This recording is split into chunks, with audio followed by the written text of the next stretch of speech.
मैं बस आज आप सभी के सामने अपने कुछ विचार प्रस्तुत करने आई हूँ और उनमें से एक विषय है एकता। हमारे लिए क्या है एकता? क्या एकता सिर्फ नारेबाजी करना और रैलियों में घूमने तक सीमित है? और यदि इतनी ही एकता है तो आज आरक्षण के चलते क्यों हमारे भाई बहन नौकरियां गंवा देते हैं? क्यों कुछ अंकों से हमारे भाई बहनों को नौकरियां नहीं मिल पाती? यदि इतनी ही एकता है तो क्यों आज हमारा समाज आज तक आरक्षण नहीं ले पाया? और आज तक अगर आरक्षण नहीं लेना था तो क्यों हमने एकजुट उसका विरोध नहीं किया?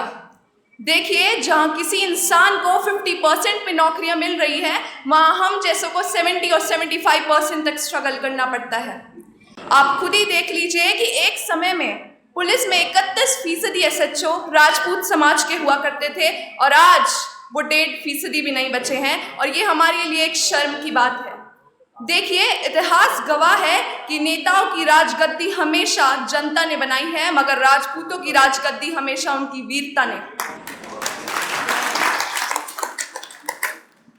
हम तो वही राजपूत हैं जो बड़े शौक से तलवार रखते हैं, अपने मूंछों को ताव देते हैं और अपने हक की लड़ाई लड़ना जानते हैं। और मैं गलत नहीं हूं अगर मैं कहूं कि हम पृथ्वीराज चौहान, राणा सांगा जैसे वीरों के वंशज हैं, या मैं कहूं कि आपसी चिड़न के चलते हम एक दूसरे को आगे बढ़ने का मौका ही नहीं देते, और यदि कोई एक दो आगे बढ़ भी जाते हैं तो हमेशा असहयोग के कारण पीछे ही रह जाते हैं।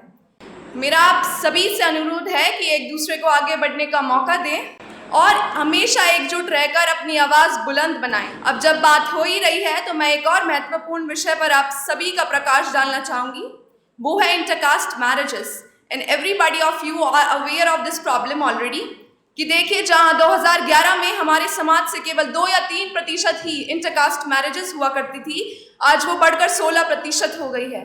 तो ये इतना परिवर्तन क्यों?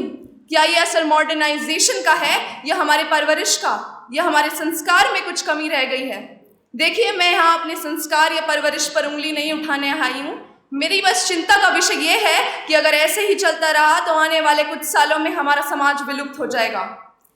देखिए, हमारी बेटियां, हमारे बच्चे प्रेम प्रसंग में पढ़कर इंटरकास्ट मैरिजेस तो कर लेते हैं, लेकिन उसका नतीजा ये निकलता है कि कुछ दिनों के बाद ही उन्हें घरेलू हिंसा इत्यादि प्रॉब्लम्स का सामना करना पड़ता है, और फिर जिसका जिक्र करते हुए अपने माँ बाप से भी झिझकते हैं, क्योंकि उन्हें डर रहता है कि अब उनके माँ बाप भी उन्हें जिम्मेदार ठहराएंगे।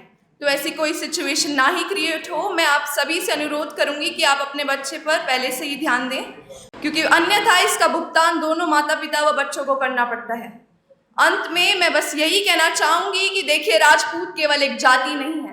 जी हाँ, ये केवल एक जाति नहीं है, ये हमारा स्वाभिमान है, ये हमारी पहचान है, और ये वो विचारधारा है जो हमेशा चलती रहनी चाहिए। धन्यवाद।